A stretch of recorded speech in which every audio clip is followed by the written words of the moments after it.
Gold trusted gold buyers. మీరు తాకట్టు పెట్టిన బంగారాన్ని విడిపించి ఈ రోజు ఉన్న మార్కెట్ ధరకు కొనబడును.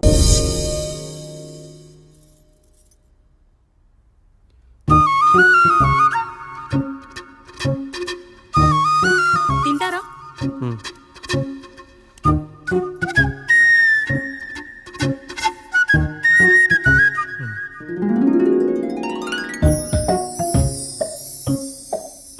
ఫస్ట్ టైమా? అవును, మీకెలా తెలిసిపోయిందండి? అంటే మా బామ్మ చెప్పింది. శోభనం గదిలో అనుభవం మగాడైతే మామిడిపండు పిసుక్కొని తింటాడు, అదే లేనివాడైతే మీలా ఇలా అరటిపండు ఓపిగ్గా ఒలుచుకొని తింటాడు అని.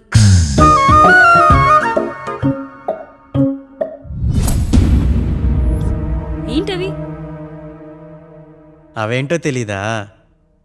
ఫ్రెండ్స్కి పెళ్ళని చెప్తే హ్యాపీ బర్త్డే అనుకొని బెలూన్స్ ఇచ్చారు, ఫీల్ అవుతారు కదా అని 4 అక్కడ కట్టాను.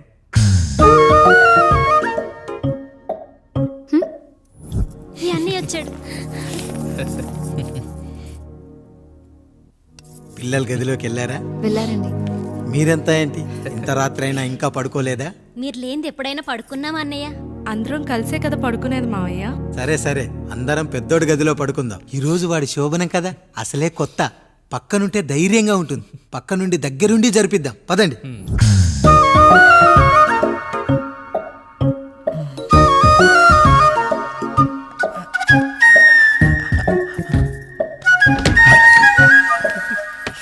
కానివ్వండి. మీరేం మావయ్య ఇక్కడ పడుకుంటున్నారు? అదేంటమ్మా పెద్దోడా, చెప్పలేదా? మేమంతా కలిసే పడుకుంటామమ్మా, నువ్వు మాతో పాటే. అవును భార్గవి. మీరు ఊరుకోండి. మీరు ఇక్కడ పడుకోవడం నాకు ఇష్టం లేదు మావయ్య.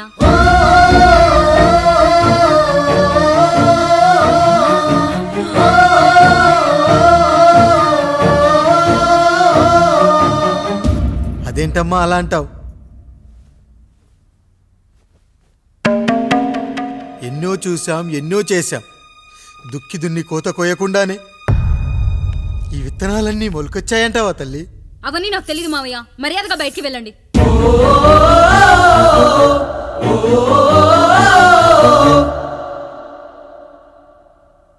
కనీసం ఆ మూలనైనా పడుకుంటామమ్మా. నువ్వైనా చెప్పరా పెద్దోడా? అంటే తను ఇబ్బంది పడుతుంది కదా నాన్న.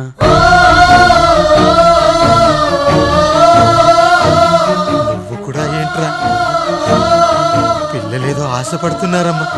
ఒక్కసారి ఆలోచించమ్మా. మావయ్య మీరు బయటికి వెళ్తే మేము తలుపులేస్తాం.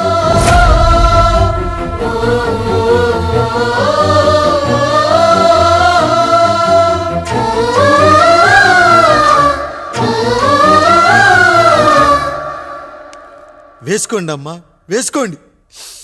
తలుపులు వేసుకోండి.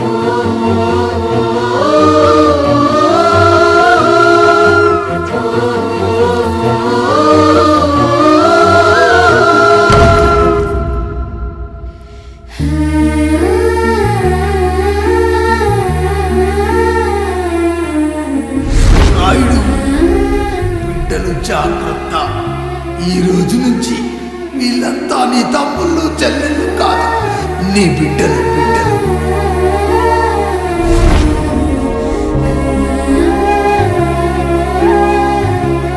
జానకి, ఏమండి? సావిత్రి, ఏమండి? లక్ష్మి, ఏమండి? మన గదిలోకి పదండి. ఇక నుంచి ఎవరి పిల్లలతో వాళ్ళ గదిలోనే పడుకోవాలి. ఇది ఈ రోజు నుంచి ఈ వంశానికి రాస్తున్న కొత్త శాసనం. అయ్యా అలా అరకండి అయ్యా, మీరు లేకుండా మేము ఎప్పుడైనా విడిగా పడుకున్నాము. అంతా కలిసే కదయ్యా పంచుకున్నాం. వెళ్ళరా వెళ్ళు. నీకు భార్య ఉంది, నీకు పడగది ఉంది. వేసుకోండి రా, మీరు వేసుకోండి. తలుపులు వేసుకోండి. మీరు కూడా ఏంటండి పిల్లలేదు? చిన్న పిల్లల వాళ్ళని ఉయ్యాల్లో ఆడించేటప్పుడు పక్కనే ఈ నాన్న కావాలి. బడికెళ్ళేటప్పుడు పక్కనే ఈ నాన్న కావాలి. గుడికెళ్ళేటప్పుడు కూడా పక్కనే ఈ నాన్న కావాలి. కానీ శోభనం గదిలో మాత్రం పక్కనే ఉంటానంటే బరువయ్యాను జానకి, బరువయ్యాను.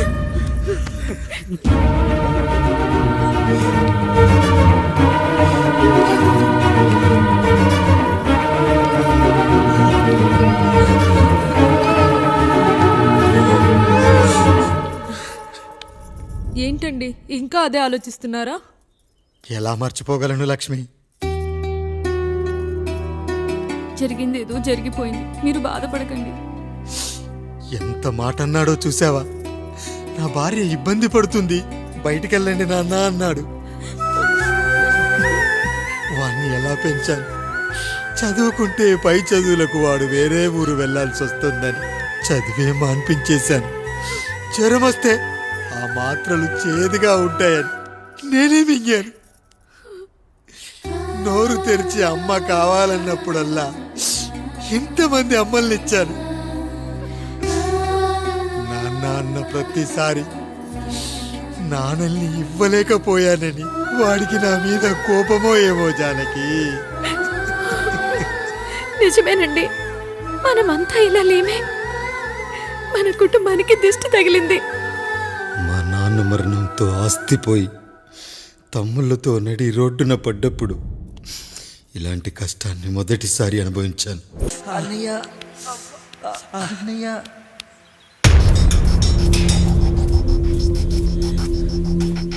అయ్యా అయ్యా, ఏంట్రా? రోడ్డు మీద కాలు కాలుతున్నా సరే తమ్ముళ్ళు చెప్పులు లేకుండా నడుస్తున్నారయ్యా, చెప్పులు లేకుండా నడుస్తున్నారయ్యా.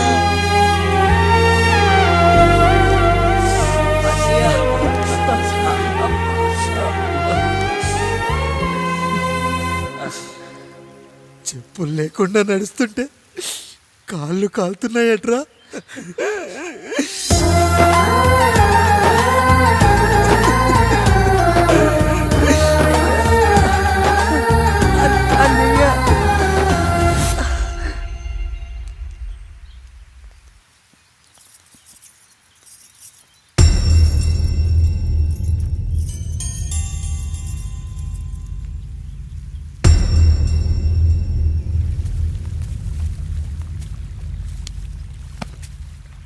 ఏరా కాముడు, అయ్యా బాధపడుతున్నావా? పెళ్ళేమైనా చేయమంటావా? వద్దులేండి అయ్యా, నాకు ఇది ఉందిగా చాలు, దీంతో నేను ఎలాగోలా సరిపెట్టుకుంటాను. దీనితో పాటు జీవితంలో నీకు ఓ తోడు కావాలి. రే గంటోడా, అయ్యా, ఇక నుంచి కష్టాల్లో సుఖాల్లో వీడికి అన్నీ నువ్వేరా. మీరు శాసించాక నేను వేరే ఏదైనా ఆశించగలనా పెద్దయ్యా?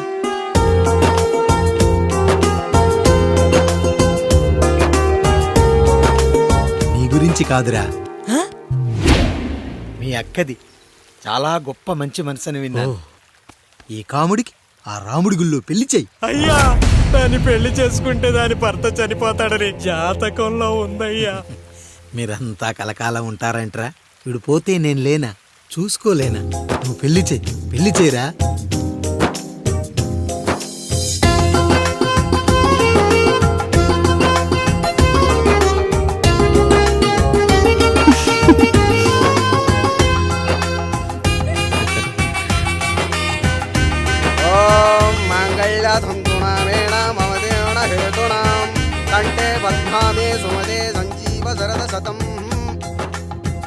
అయ్యా, ఏంట్రా?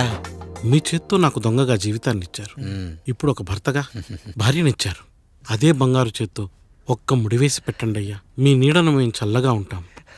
రెట్టలకు పిట్టై లోనే దాచే అందం, మట్టలకు చెట్టై పట్టుంచే సంబంధం, చుట్టలకు పిట్టై దాచుంచే ఓ సుమగంధం, గట్టుపై తొట్టై నీరిచ్చే అనుబంధం, సిగలో చుండ్రల్లే లోతైనది బంధం, దులిపే బలమున్నా అది రాలిపోని నేటి సంబంధం. ఏంటి బుజ్జి, ఏమైంది? పండు, నీకు పెళ్లి చేసిన మరుక్షణం నీ భర్త చనిపోతాడని జాతకంలో ఉంటే ఆయన నన్ను నీకిచ్చి పెళ్లి చేశారు. నేను పోతే నా భార్య పరిస్థితి ఏంటయ్యా అని అడిగితే నేను లేనారా అన్నారు. ఆయన చేసిన త్యాగం మామూలు త్యాగం కాదు. ఒకవేళ పొరపాటున నాకేమైనా జరిగితే? అయ్యయ్యో, అంత మాట అనకండి. మీరు వేరే చెప్పాలా? మొన్నటిదాకా తమ్ముడు, ఇప్పుడు ఈ కాముడు, తర్వాత రాయుడు. ఒరేయ్ కాముడు, పెళ్ళైన దగ్గర నుంచి మీరు సరదాగా గడిపిందే లేదు. మీరిద్దరూ సరదాగా హనీమూన్కి వెళ్ళిరండి. ఏ ఊటీకో కొడైకెనాల్కో. ఇదిగో టికెట్లు. అయ్యా, మీరు దేవుడయ్యా. ఇక్కడ పనులాగకుండా నువ్వు ముందుగా వెళ్ళిరా. నువ్వు తిరిగి వచ్చిన తర్వాత పండు వెళ్తుందిరా. అయ్యా, ఒక పని మనిషిని మీరు ఇంతగా ఆదరిస్తున్నారయ్యా. నువ్వు పని మనిషి ఏంటి పండు? నీలాంటి స్త్రీమూర్తిని ప్రతి మగాడు అమ్మలా చూసుకోవాలి. ఇక నుంచి నా బిడ్డలు నిన్ను అమ్మా అని పిలుస్తారు, అమ్మలా చూసుకుంటారు. ఏమంటావు జానకి? రెట్టలకు పిట్టై లోలోనే దాచే అందం, మట్టలకు చెట్టై పట్టుంచే సంబంధం, చుట్టలకు పెట్టై దాచుంచే ఓ సుమగంధం, ఎంత బాధగా ఉంటుంది అన్నయ్యకి ఇంకెంత బాధగా ఉంటుంది. సిగలో చుండ్రల్లే ఈ బాధ నా బాధ కాదట్రా. దులిపే బలమున్నా అది రాలిపోని మేటి సంబంధం.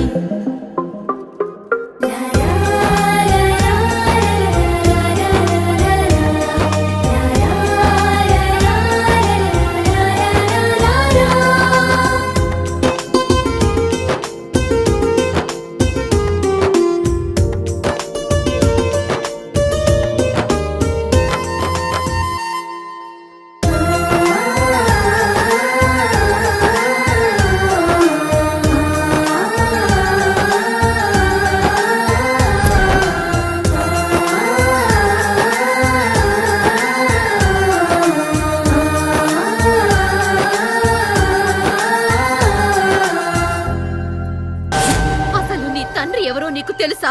తెలుసా? ఇదిగో ఈ కాముడేరా నీ తండ్రి. గేదె నల్లగా ఉన్నంత మాత్రాన పాలు తెల్లగా ఎలా ఉన్నాయనే కదరా నీ ప్రశ్న. దానికి సమాధానం చెప్పాలంటే ఒక వర్షం కురిసిన రాత్రి నేను 9వ నెల బాలింతగా ఉన్నప్పుడు. పండు పండు ఇదిగో. ఏమిటండి ఇది? నిద్రలేస్తే నేను, బయటికెళ్తే గంటోడు, పక్కకెళ్తే పాలేరు, ఎప్పుడూ తిరిగే తాయారు. రోజు మమ్మల్ని చూసి చూసి బిడ్డ కూడా చిట్టుమొహం వేసుకుని పుడతాడేమో అని భయంగా ఉంది. కడుపులో ఉన్నప్పుడు మనం ఎవరి మొహాలైతే చూస్తామో అచ్చం వారి పోలికలతోనే పుడతారంటారు. పొరపాటున నా పోలికలతో పుడితే? అదేంటి కాముడు, నీకేం తక్కువ? జుట్టు ఉండాల్సిన చోట లేకుండా అవసరం లేని చోట విపరీతంగా పెరిగిపోతుంది. ఆ, మనకు పుట్టబోయే బిడ్డ గొప్ప అందగాడై ఉండాలి. ఇదిగో రోజు ఈ దేవుడి ఫోటోలు చూడు, వాళ్ళలాగే అందంగా పుడతాడు. కడుపుతో ఉన్నప్పుడు ఎవరి ఫోటో చూస్తే ఆ పోలికలతో బిడ్డ పుడతాడా? కనిపించని దేవుడి పోలికలు నా బిడ్డకెందుకు? ఈ ఊరికి దేవుడు రాయుడు. నా బిడ్డ ఆయనలాగే పుట్టాలి, ఆయనలాగే పుట్టాలి.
ఏంటి పండు ఇలా వచ్చావు? అయ్యా, తప్పు జరిగిపోయింది పెద్దయ్యా. ఏం జరిగింది? అసలే నువ్వు ఒట్టి మనిషి కూడా కాదు. ఒక్కసారి ఇటు చూడండి అయ్యా.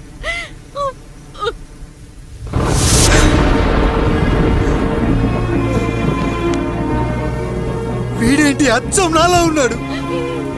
అసలేంటి, ఎందుకు ఇలా జరిగింది? నువ్వు ఎప్పుడైనా చీకట్లో పంపు సైడ్ దగ్గరికి వచ్చావా? మరి అమలాపురంలో శివాలయం దగ్గర రత్నాలు నీకేమైనా అమ్మవుతుందా? పిఠాపురంలో పద్మ, రామాపురంలో లక్ష్మి, కాకినాడలో సుజాత. అయ్యో దేవుడా! అయ్యా అసలు ఇదంతా ఎలా జరిగింది పండు? అయ్యా ఇదంతా కాముడి వల్లే అయ్యా, కాముడి వల్లే. కాముడా? కాముడు కుటుంబానికి నాకు ఏం గుర్తు రావట్లేదే. ఎన్నని గుర్తు పెట్టుకోగలను నేను మాత్రం. అయ్యా అది కాదయ్యా,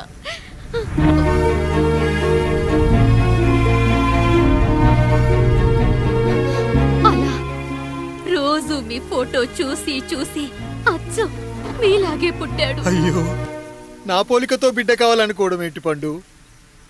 నువ్విలా చేయడం ఏంటి పండు? పోలికల కోసం ఫోటోలు ఎందుకు చూసావు పండు? అందుకే కదయ్యా ముందు ఆ డైలాగ్ చెప్పాను, తప్పు జరిగిందని. ఇప్పుడు ఏం చెయ్యాలయ్యా? స్వచ్ఛమైన మన ప్రేమను ఈ పాడులోకం అర్థం చేసుకోదు. కనీసం మీ ఇద్దరి జీవితం బాగున్నా ఆనందపడేవాడి. వీణ్ణి ఇక్కడ ఉంచొద్దు పండు, బయటికి పంపించు. బయటికి పంపించి బాగా చదివించు, గొప్పవాణ్ణి చెయ్యి. వీడికి అయ్యే ఖర్చంతా నేనే భరిస్తా. అవసరమైతే ఆ డబ్బు కాముడి జీతంలో కట్ చేద్దాం. అయ్యా వెళ్లే ముందు వీడికొక పేరు పెట్టండి అయ్యా. వీడు ఇంకో రాయుడు, అంటే ఇంగ్లీష్లో అండ్ రాయుడు, అండ్ రాయుడు.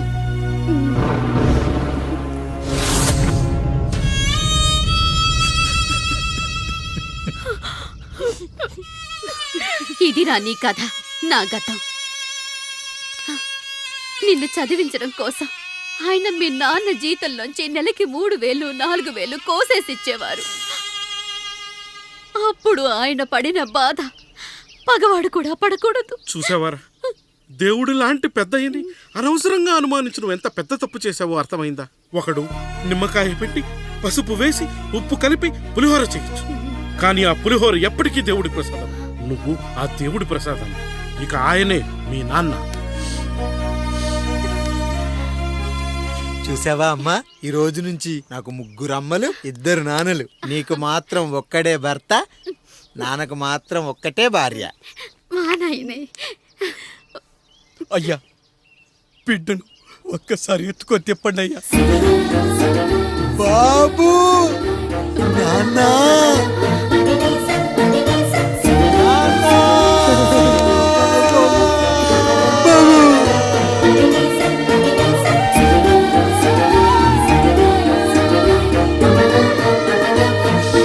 నన్ను క్షమించు నాన్న. ఇప్పటికైనా నిజం అర్థం చేసుకున్నావు. అది నాకు చాలురా, చాలదు నాన్న. నిన్ను ఏలెత్తి చూపిన జనంతో చెయ్యెత్తి దండం పెట్టించాలి. అన్నయ్య కంటే ఆస్తి ముఖ్యమనుకున్న మన కుటుంబానికి గుణపాఠం నేర్పించాలి. ఇక నాకు వదిలేయ్ నాన్న, నేను చూసుకుంటా.